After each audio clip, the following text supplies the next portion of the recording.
some of the biggest companies in America hate what is going on in this building for reasons that most of the public are completely unaware of. I came here to the United States Department of Justice to talk about a specific 800-person unit that works in that building. It's called the Antitrust Division, headed by a man named Jonathan Kanter. If you look at the headlines about Jonathan Kanter's work, you will see on a daily basis, Wall Street is angry with Jonathan Kanter. They've never seen a regulator like this guy. They've never seen anyone like him. Angry with the antitrust enforcement actions that are going on in the Biden administration. I think if you're Google in particular, I would kind of be shaking in my boots. Why? Why do you think corporate America is so scared? I hate a guy who plays for free. That's a dangerous thing. So upset with what's going on here in this building behind me. We're going to talk about that. One of the reasons I was most excited to talk to you, Jonathan, is because of your job, an interesting and exclusive perspective on America's economy. You look at a whole host of industries across the board. You think of shipping and rail, private equity, healthcare, banks, ticket vendors, all kinds of things that you uniquely have perspective on. Do you sense an economy that's getting more complicated for the regular person to navigate? Absolutely. We hear about it every day. We hear from consumers who are increasingly finding it impenetrable. Companies should be out there innovating to make things easier, not harder. Healthcare should be about delivering the best possible outcome to a patient, not about a faceless intermediary. Increasingly, we're seeing these, the rise of intermediaries, platforms, multi-sided markets, things that sit between the person who makes something and the person who buys something, the person who offers a service and the person who consumes that service. One of the most important cases that Jonathan is bringing involves this company called Agristats. Agristats is one of these many middlemen in today's economy.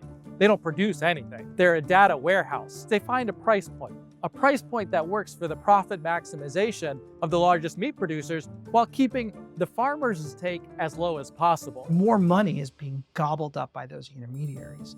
If you look at a lot of, not all of them, but if you look at a lot of our cases, they're focused on those intermediaries and making sure that they are not becoming choke points in our economy, that they are not becoming facilitators of more money being sucked out of the middle and less going to the people who actually make and build, deliver things, and the people who buy and consume and enjoy things. For many consumers or people who are wondering why they're paying higher prices for X thing, it feels or seems, just reading from your complaints about some of these issues, that it is the role of data being transacted by these middlemen that is playing an inordinate role. Is that fair? Absolutely. So the asymmetry of power, the imbalance is amplified by data, and it will be continually amplified by things like AI, where machines can more perfectly and more quickly figure out how to charge you more, or how to keep you from going to a competitor that charges less, how to extract more from you and avoid competition. This issue of algorithmic price fixing that Jonathan's talking about is critically important. One of his major lawsuits that he's brought involves this Texas-based company called RealPage. A ProPublica investigation of RealPage found that it is using software to inflate rents that people are paying all across America. Your housing prices are going up because of an algorithm that's telling landlords that they can get more money out of you. Markets that involve data are more likely to tip to one player and result in more centralized choke point economy. That's a problem. One of the things I'm learning from you in this conversation is that the future of quote unquote price may be less static, that what we're seeing through algorithms and the transaction of data is if you walked up virtually to a cereal box now, that price is rotating and moving on you because it's gauging who you are, what your consumption habits are, how much money you might have to spend, and literally changing it on you. And those prices aren't just moving on the consumer, they're moving on everybody in the supply chain. I talk about how people used to transact business, and it used to be people, or cases in the antitrust world involved smoke-filled rooms, where people would, shake hands and agree to fixed prices. Well, the new theater for that kind of conduct is going to be giving information to a robot, to AI,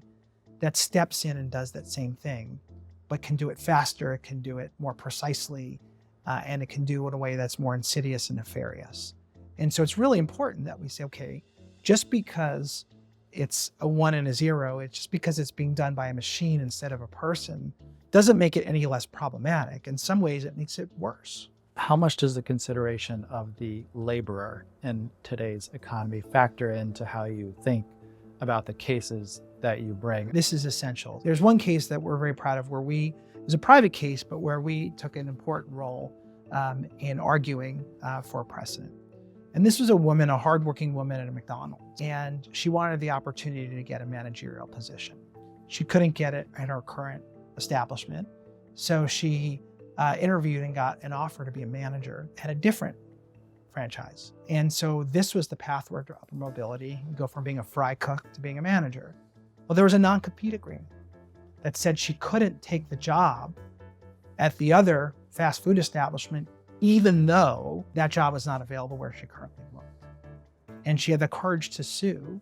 And we went to court and said, she is right. A non-compete agreement that keeps a hardworking woman from having the opportunity to earn more money, not by putting a hand out, but earn more money by working harder, by succeeding and getting an offer to be a manager. That's exactly what we should be protecting. Mr. Kanter, thanks for your time. Thank you for having me. It's great to be with you. Thanks for watching. Don't forget to like and subscribe to see more videos like this one. And if you ever have any ideas for what More Perfect Union should cover next, please drop them in the comments. Thanks.